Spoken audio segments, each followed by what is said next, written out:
তার মধ্যে আছে, এটার নাম কি ভাই? এটা হলো মিরগঞ্জ। মিরগঞ্জের নদী বলে এটাকে? হ্যাঁ, মুলাদি মিরগঞ্জ। ও, মুলাদি মিরগঞ্জের নদী।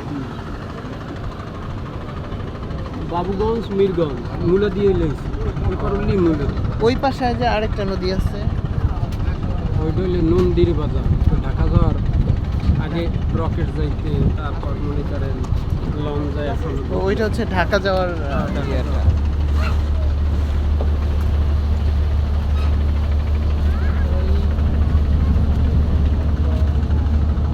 ও, ওকে স্পিড বোট টেনে আনতেছে। এটা মনে হয় নষ্ট হয়ে গেছিল হয়তো মাঝপথে। অনেক মানুষ দেখা যাচ্ছে নৌকার মধ্যে।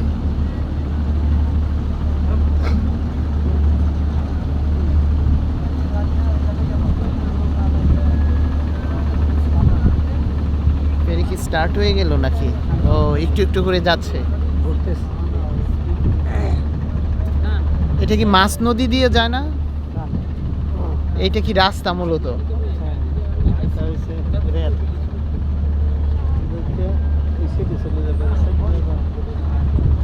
নদী পথে নির্দিষ্ট একটা রাস্তা আছে, এগুলো চলাচলের না নাকি?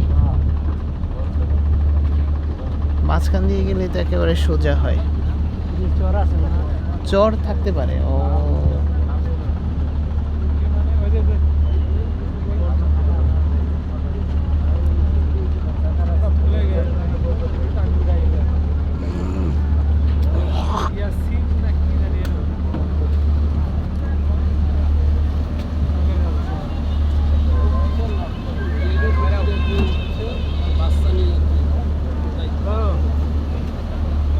আর দেরি আছে,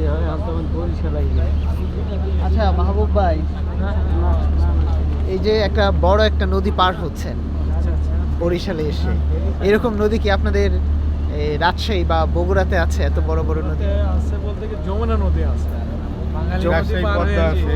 আর রাজশাহীতে আছে পদ্মা। ও আচ্ছা আচ্ছা। ওই দেখা যায় যে আমার বাসা থেকে আপনার যমুনা নদীতে যেতে প্রায় 25 কিলো ফাঁকে আমার বাসা থেকে distance।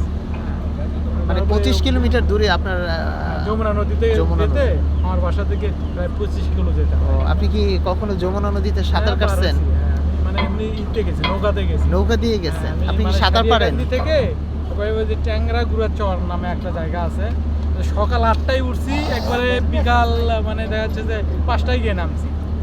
সারাদিন এরকম নৌকাতে ছিলাম। ও আর আচ্ছা মাঝ নদীতে যখন গেছি, এই মানে বিশালই জায়গা আপনি কি মিলে মানে নদী আর নদী। আপনি সাঁতার জানেন? হ্যাঁ, সাঁতার জানি। ও, তাহলে তো আপনার ভয় নেই। আমরা যারা সাঁতার ভালো জানি না, আমাদের জন্য তো এরকম নদী একটা স্রোতবাহী ভয় এবং নদীতেও আমি সাঁতার আতঙ্কের নাম। কাটছি। মানে এরকম বড় পরিসরে না।